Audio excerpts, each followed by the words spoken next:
Greetings and welcome to another video of the Hindu Vocab series. Friends, मुझे आपकी मदद चाहिए। देखिए, मैं अपने अगले प्रोजेक्ट में आप लोगों के लिए बहुत सारी नई चीज़ें लेके आऊँगा।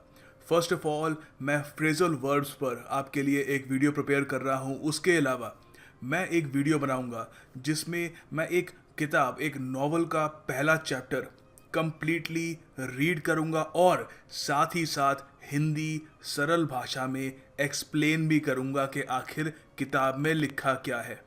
बहुत बेनिफिशियल होगा आपके लिए, मगर आई नीड योर हेल्प। मैं ये डिसाइड नहीं कर पा रहा कि मुझे कौन सी किताब चुननी चाहिए। इसके लिए मैंने अपनी फेसबुक प्रोफाइल पर एक क्वेश्चन पोस्ट किया है और बहुत लोगों ने इस पर ऑलरेडी अपनी राय देनी शुरू भी कर दी है। तो आप प्लीज़ मुझे मेरी फेसबुक प्रोफाइल पर ऐड करिए और वहाँ पर आपको वो क्वेश्चन दिख जाएगा कि मुझे कौन सी बुक का पहला चैप्टर आपके लिए कवर करना चाहिए। वहाँ पर अपनी राय ज़रूर दीजिए। Thank you and now let us begin. It does not matter how slowly you go as long as you do not stop. इस बात की ज़्यादा चिंता मत करिए कि मेरी स्पीड क्या है, दूसरा आदमी कितने तेज़ी से जा रहा है। Forget about all that. Do not be intimidated bye these trivial matters. अपना ध्यान सिर्फ एक चीज़ पर रखिए, मैं रुकूंगा नहीं, बस मुझे चलते रहना है। जो मेरी स्पीड है, जिसमें मैं कंफर्टेबल हूँ, जिसमें मैं सीख सकता हूँ, जिससे मुझे यही लगता कि मैं ओवरबर्डनड हूँ, मैं बोर हो रहा हूँ, दिमाग में कुछ जा नहीं रहा। You do not want that. दिमाग में बात बैठनी चाहिए, मेमोराइज होना चाहिए। स्पीड चाहे जो भी हो, just do not stop, keep going and you will succeed. AMENABLE, amenable. What does amenable mean? देखिए, द हिंदू में इसको यहाँ पर यूज़ किया जा रहा है। Prime minister appears amenable to talks. ये जम्मू कश्मीर की चीफ मिनिस्टर महबूबा मुफ्ती जी, आपको पता है, दिल्ली आई हुई हैं। उन्होंने रिसेंटली मोदी जी के साथ एक मीटिंग करी। मीटिंग के बाद जब वो मीडिया के सामने गई तो उन्होंने ये स्टेटमेंट दी। उन्होंने कहा कि प्रधानमंत्री जी एमिनेबल हैं बातचीत को लेकर। एमिनेबल मतलब ओपन है, फ्लेक्सिबल है, एकोमोडेटिंग है। जब आप एमिनेबल होते हो तो जो भी आपका व्यू पॉइंट होता है, कि मान लीजिए मैं मानता हूँ कि कोई भी एक मुद्दे पे मेरी एक राय है कि ये स्वयं स्वदेश अच्छा है या बुरा है, मगर अगर मैं एमिनेबल हूँ तो मैं सामने वाले की बात सुनने को भी तैयार हूँ और अपना ओपिनियन चेंज भी कर सकता हूँ अकॉर्डिंग टू द सजेशन। तो यहाँ पर ये इन्होंने कहा है कि पीएम अपीयर्स एमिनेबल, तो और हम सेंटेंस बनाएंगे इसके। हम कह सकते हैं the governor seems more amenable to our suggestion. Simple सा सेंटेंस है, doesn't really need any explanation. ये काफ़ी अच्छा एक इंटरेस्टिंग सेंटेंस है। He would have been more amenable to the idea if they explained how beneficial it would be for the company. तो सीधी सी बात है, किसी आदमी को एमिनेबल आपको बनाना है तो आपको ये ज़रूर बताना होगा कि किस तरीके से वो सजेशन, वो आइडिया ज़्यादा फ़ायदेमंद होगा। तभी तो आदमी अपना जो भी उसका व्यू पॉइंट है वो चेंज करेगा, अगर उसको सामने वाले का व्यू पॉइंट ज़्यादा फ़ायदेमंद दिखे या ज़्यादा अच्छा दिखे। ठीक है, तो इसका एमिनेबल का उल्टा क्या होगा? रिजिड। रिजिड देखिए, जो ज़्यादा फ्लेक्सिबल ना हो। बॉडी, शरीर जो होते हैं वो भी रिजिड होते हैं। फॉर एग्जांपल बॉडी बिल्डर जो होते हैं, मस्कुलर मैन जो होते हैं, उनकी बॉडी ज़्यादा रिजिड नहीं होती, मगर जो ओलंपिक्स के एथलीट्स होते हैं उनकी बॉडी बहुत फ्लेक्सिबल होती है, लचीली होती है। लचीली का उल्टा होता है रिजिड। तो इसका स्टबन भी हो सकता है, एक अड़ जाए एक बात पर, ठीक है। अनकोऑपरेटिव भी हो सकता है, कि जो कोऑपरेशन करने को ना रेडी हो। So all these are the antonyms of amenable. अगर देखो, यहाँ पर एक फ्रेजल वर्ब है, लुकिंग आउट फॉर। ये फ्लिपर्ड फ्रेंड पे ध्यान मत दो, ये इतना इंपॉर्टेंट नहीं है। ये कछुए की बात कर रहे हैं बेसिकली। लुकिंग आउट फॉर एक बहुत ही इंटरेस्टिंग फ्रेजल वर्ब है। इसके दो मतलब निकलते हैं, मैं दोनों के दोनों आपको समझाता हूं।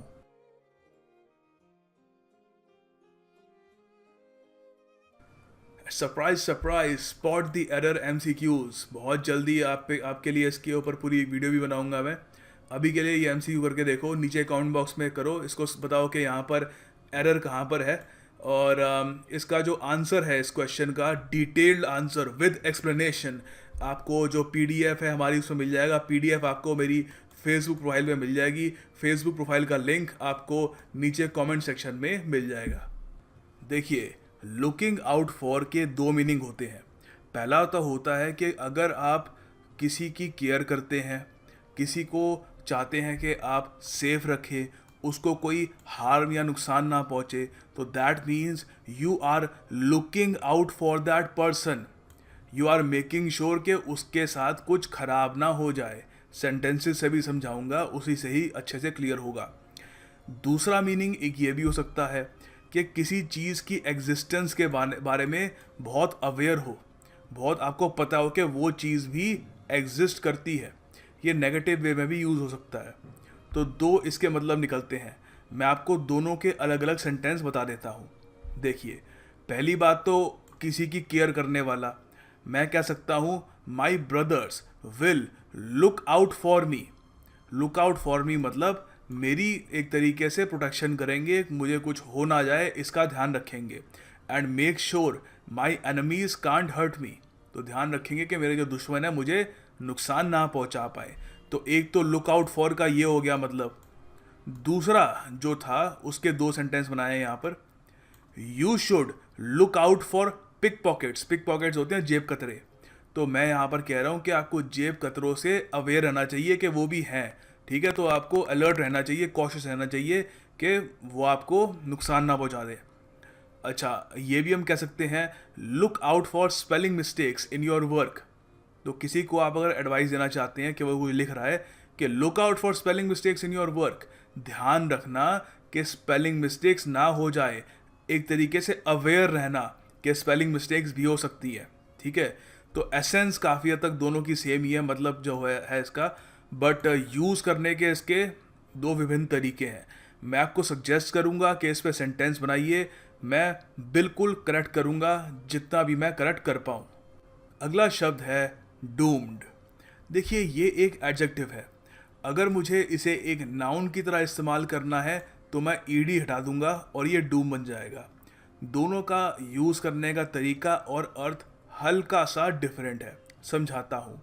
देखिए, डूम्ड का अर्थ होता है कोई चीज़ जो बिल्कुल डिस्ट्रॉय होने की कगार पे है, कगार पे नहीं, डिस्ट्रॉय होने ही वाली है, फेल होने ही वाली है, कि अब तो कोई उसको बचा नहीं सकता। दैट थिंग इज डूम्ड, अब तो डिस्ट्रॉय ही होगी वो।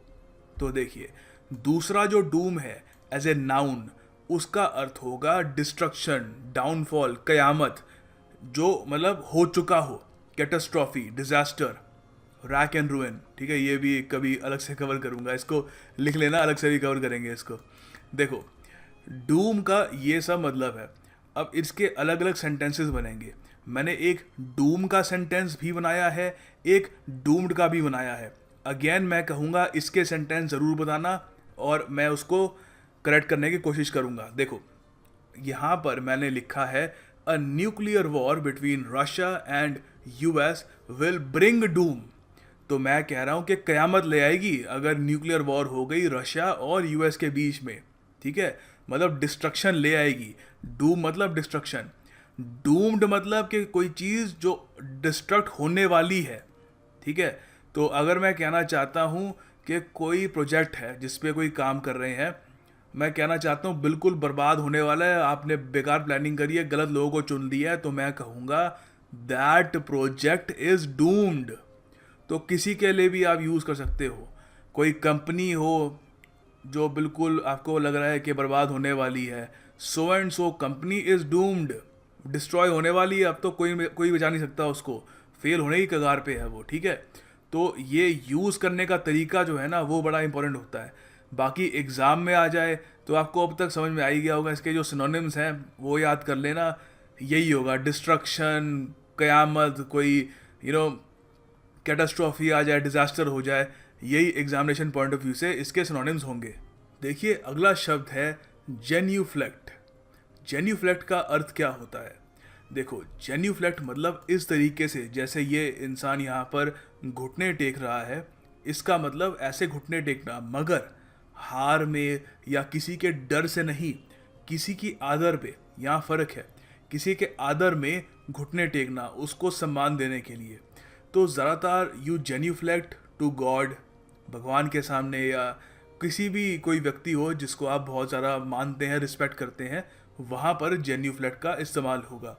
तो यहाँ पर एक बहुत ही सरल सा इसका मतलब है, he genuflected in front of God before walking out of the church. तो आपने देखा होगा चर्च में भी क्या करते हैं, जो भी सामने भगवान है, परमात्मा है, उनके सामने वो जेन्यूफ्लेक्ट करते हैं, तो एक घुटने पर आकर कुछ प्रेयर वगैरह करते हैं, आदर करते हैं बेसिकली उनका। तो it's a very important word, याद रखिएगा। मैं इस बार जो टेस्ट होगा उसमें भी कोशिश करूंगा कि 100% ये वर्ड आए, so make sure you remember it. देखिए अगला शब्द है वैक्सेशियस। प्रोनाउंस जैसे कर रहा हूँ, ध्यान देना। Vexatious, vexatious. ये शब्द आता है वैक्स से। वैक्स का अर्थ होता है किसी को अनॉय करना, इरिटेट करना। वर्ब के रूप में इसको यूज़ होता है। हम उसकी एडजेक्टिव फॉर्म पे यहाँ पर ध्यान देंगे। वैक्सेशियस कोई चीज़ होती है जो तंग करने वाली हो। एडजेक्टिव है तो किसी चीज़ की विशेषता बताने के लिए आप कह सकते हो। अगर कोई चीज़ अनॉइंग हो, इरिटेटिंग हो, अर्कसम हो, डिसप्लीजिंग हो, इन्फ्यूरिएटिंग हो, आपको गुस्सा दिला दे, जैसे ये जनाब हैं, इनको यहाँ पर ज़रूर कोई ना कोई वैक्सेशियस चीज़ मिल गई होगी तो इनकी शक्ल ऐसे बन गई है। तो इसके कुछ सेंटेंसेस हैं यहाँ पर। Moving house is a vexatious business. तो घर कभी किसी ने बदला हो तो वो समझ सकते हैं कि बड़ा ही अनोइंग सा, इरिटेटिंग सा काम होता है। पूरा फर्नीचर हिलाना पड़ता है, you have to move everything, बहुत ज़्यादा पागल कर देने वाला काम होता है। तो देखिए उसके अलावा ये भी कह सकते हैं, I hate these vexatious spam emails I get every day. तो कई बार ईमेल्स भी आती हैं, तो बेसिकली कोई भी चीज़ जो आपको अनोइंग करे, इरिटेट करे, आप कह सकते हो दैट इज़ वैक्सेशियस। इसका उल्टा क्या होगा? सीधी सी बात है, something that is soothing, pleasing, assisting. ठीक है, याद रखिएगा, बहुत ही ज़्यादा महत्वपूर्ण शब्द है। देखिए अगला शब्द बहुत ही इंटरेस्टिंग है, अच्छे से समझाऊंगा आपको, लंबे समय तक ये याद रहेगा। जक्सटापोज। देखिए जक्सटापोजिंग का मतलब क्या होता है, यहाँ पर पहले पढ़ते हैं यूज़ कैसे कर रहे हैं। आई एम क्वाइट श्योर इससे आपको मदद मिलेगी। तो यहाँ पे लिखा हुआ है, assuming that the economy grows at 8% annually hereon, the Ayog has presented estimates about the size of the economy and per capita incomes by so and so year. Though juxtaposing these with China's performance in the last 15 years is a bit odd. तो juxtaposing मतलब कि किसी चीज़ को side by side रख देना, एक साथ रख देना, ताकि आप उसको कंपेयर कर सको, एक कॉन्ट्रास्ट सा बन जाए। तो यहाँ पे कह रहे हैं कि हमारी जो भी फिगर्स होंगी ग्रोथ की, उसको चाइना की जो पिछले 15 साल की परफॉर्मेंस है उसके साइड बाय साइड साथ में रख देना कंपैरिजन के लिए। बहुत ही ज़्यादा ख़राब होगा, मतलब ख़राब तो नहीं होगा, ऑड होगा, अजीब सा होगा। तो इसका कुछ मतलब हो सकता है, बेसिकली हिंदी में हम कहेंगे इसका मतलब होगा तुलना करना। ठीक है, place side by side, place close to one another, set close to one another, mix करना। इसका आपको एक बहुत ही खूबसूरत इमेज के साथ एग्जांपल भी दिखाऊंगा आपको, इट्स क्वाइट ब्यूटीफुल।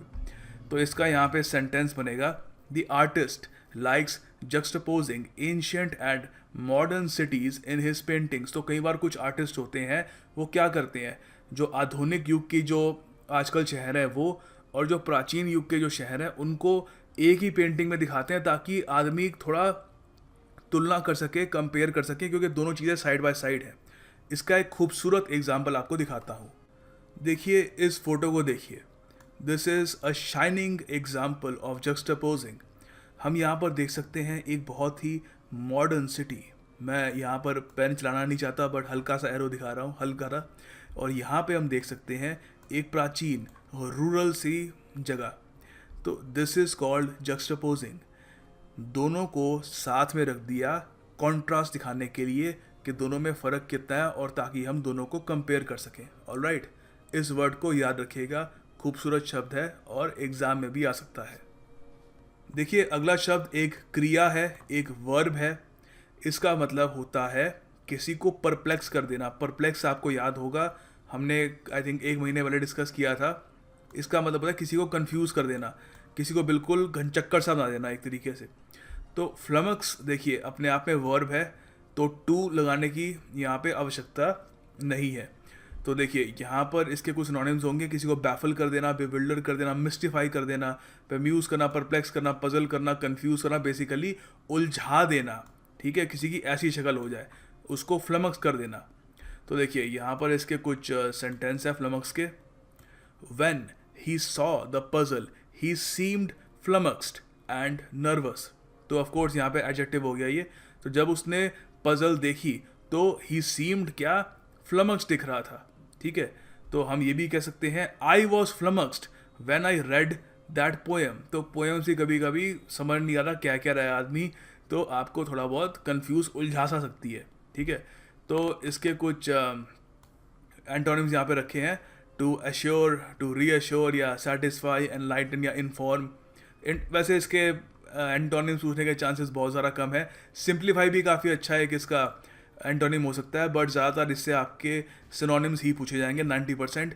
तो जो सिनोनिम्स है वो याद रख लेना। एग्ज़ाम में ये क्लर्क के एग्ज़ाम में एक बार आ चुका है, so it's quite an important word, आगे जाके पीओ में भी आ सकता है। अब देखो अगला शब्द है प्यूसेंस, इंपॉर्टेंट वर्ड है। इसका मतलब होता है बहुत ज़्यादा power, influence, prowess, force, high horse नहीं, हॉर्स पावर, माइट, मसल, ताकत, बेसिकली स्ट्रेंथ, शक्ति।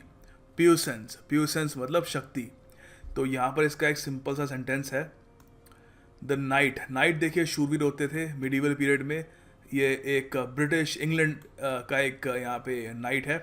The knight's puissance in battle gained him great renown. तो जो उसने वहाँ पर शक्ति दिखाई जंग में नाइट ने, तो उसकी वजह से उसको जो भी उसको शोहरत वगैरह मिली, ठीक है। तो प्यूसेंस इसमें ज़्यादा कुछ समझाने के लिए है नहीं, इट बेसिकली मीन्स शक्ति, ठीक है। इसको कहीं पे लिख लेना, एक दो बार सेंटेंस बना लेना, नाउन है, ठीक है। इसको मैंने यूज़ करने का जो तरीका है आपको वो भी बता दिया है, द नाइट्स प्यूसेंस। तो और जगह भी यूज़ कर सकते हो आप। एंड या ऐसे वर्ड्स को बस you have to do it through रटाफिकेशन। देखिए अगला शब्द है इन्वेक्टिव। इन्वेक्टिव इट्सेल्फ मीन्स एक ऐसी भाषा जिसमें आप बहुत ज़्यादा अब्यूसिव लैंग्वेज यूज़ कर रहे हैं, सामने वाले को क्रिटिसाइज करने की कोशिश कर रहे हैं, इंसल्ट करने की कोशिश कर रहे हैं, दैट इट्सेल्फ, ये भाषा को हम कहेंगे, ये बातचीत करने के तरीकों को कहेंगे हम इन्वेक्टिव। तो देखिए इसके कुछ सिनोनिम्स हैं, अब्यूज, इंसल्ट्स, विट्यूपरेशन, और स्वेयर वर्ड्स और swearing, curses, bad language, foul language, फटकार बेसिकली, ठीक है। तो यहाँ पर इसका एक सेंटेंस है, the dictator's bad policies brought a lot of invective against the regime. तो बेसिकली बहुत क्रिटिसिज्म हुआ उसका, बहुत ज़्यादा एक ऑलमोस्ट आप कह सकते हो इंसल्टिंग क्रिटिसिज्म हुआ उसका, उस तानाशाह की बुरी नीतियों की वजह से। तो इसके एंटोनिम्स क्या होंगे, सिंपल सी बात है, कॉम्प्लीमेंट्स एंड प्रेज। अब देखिए आपके सामने एक MCQ है, आपको एंटोनिम बताना है प्लेसेट का। तो आप एक बार प्लीज़ कमेंट सेक्शन में इसको अटेम्प्ट करिए, इसका आंसर आपको PDF में मिल जाएगा।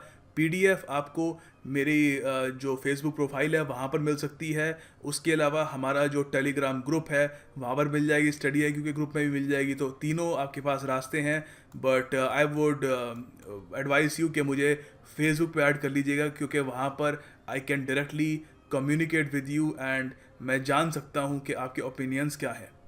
Finally the task of the day is, आपको सेंटेंस बनाना है, डूम या डूम्ड जैसे दोनों बहुत इजी वर्ड्स हैं, बहुत सारे सेंटेंसेस बना सकते हो, क्रिएटिविटी का इस्तेमाल कर सकते हो, एंड आई नो आपकी creativity is absolutely incredible.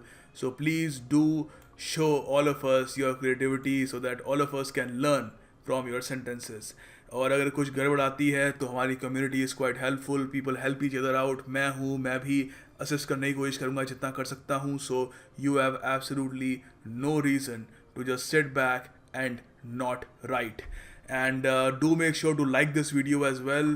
It helps to circulate this video so that we can actually attract a bigger crowd over here.